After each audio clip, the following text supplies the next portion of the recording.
Shalom saudara, dikasihi Tuhan, berjumpa kembali.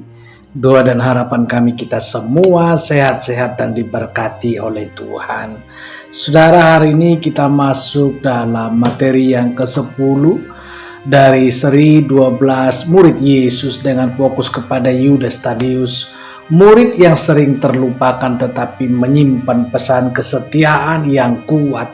Nah, saudaraku yang dikasihi Tuhan, Yudas Tadeus, murid yang setia meski tidak dikenal. Saudaraku, kita baca kebenaran firman Tuhan dalam Yohanes 14 ayat 22.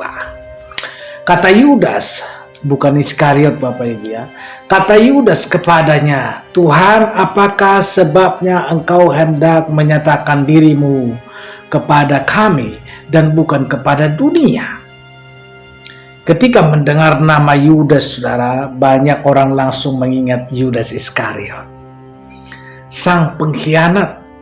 Namun dalam daftar 12 murid ada juga Yudas yang lain, yaitu Yudas Tadeus. Nah, sering disebut juga sebagai Lebbeus.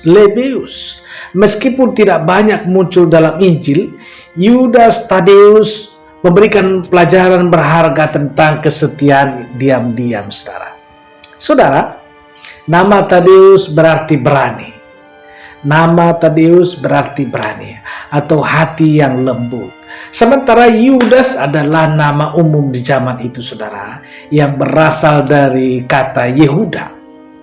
Nah, saudara, yang artinya pujian kepada Tuhan. Untuk membedakannya dari Judas Iskariot, Injil Yohanes menyebutnya dengan sangat jelas bahwa Yudas bukan Iskariot dalam Yohanes 14 ayat 22. Ini menunjukkan betapa kuatnya stigma yang ditinggalkan oleh Yudas pengkhianat, saudara. Asal-usul Yudas Tadeus tidak banyak dibahas, tetapi ia kemungkinan berasal dari daerah Galilea, seperti sebagian besar murid Yesus yang lainnya.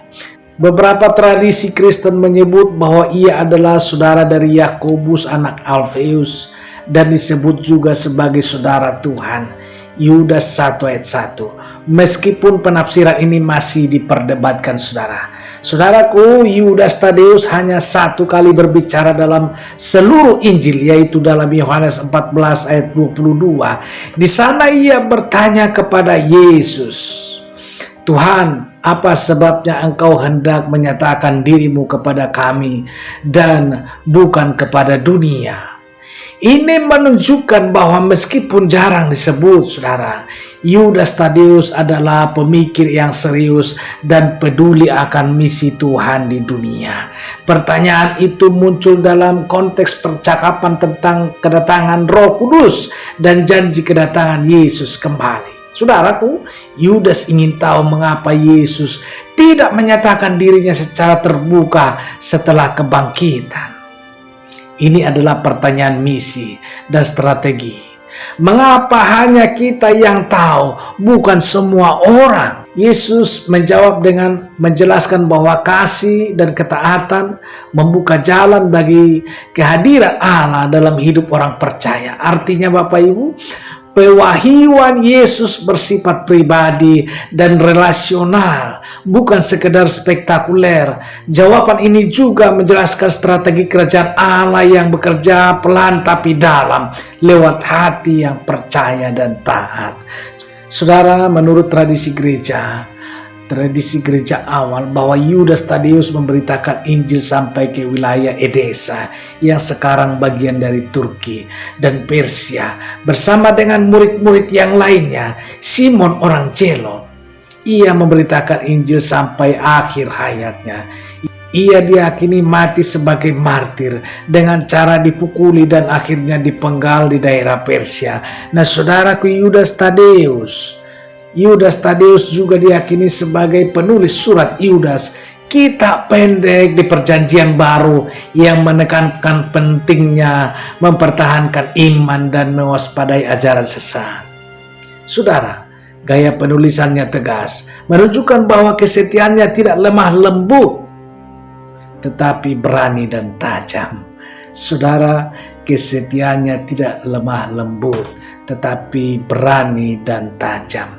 Meskipun tidak terkenal seperti Petrus atau Yohanes, Yudas Tadeus mengajarkan bahwa kesetiaan tidak perlu panggung besar. Ia adalah contoh hamba Tuhan yang bekerja dalam diam, namun menghasilkan buah yang besar. Tuhan tidak pernah melupakan pelayanan tersembunyi dan pertanyaan tulus dari hati yang mencari kebenaran. Saudara, hari ini kita belajar dari Yudas Tadeus bahwa kerajaan Allah dibangun bukan hanya oleh mereka yang bersuara keras, tapi juga mereka yang setia dalam sejam. Tuhan menghargai kesetiaan orang konsisten, bahkan jika itu tidak selalu dikenal oleh dunia. Saudaraku dikasihi Tuhan, jika Anda diberkati dengan video ini, Bapak Ibu silakan share. Bagikan ke teman-teman kita, siapapun kerabat saudara, supaya mereka juga mendengarkan kebenaran firman Tuhan. Bapak Ibu dikasihi Tuhan, tugas kita memberitakan Injil. Dimanapun kita berada, baik melalui online, sampaikan kebenaran ini. Bahwa firman Tuhan harus diperdengarkan sampai ke ujung bumi. Haleluya. Bapak Ibu dikasihi Tuhan, demikian perjumpaan kita hari ini.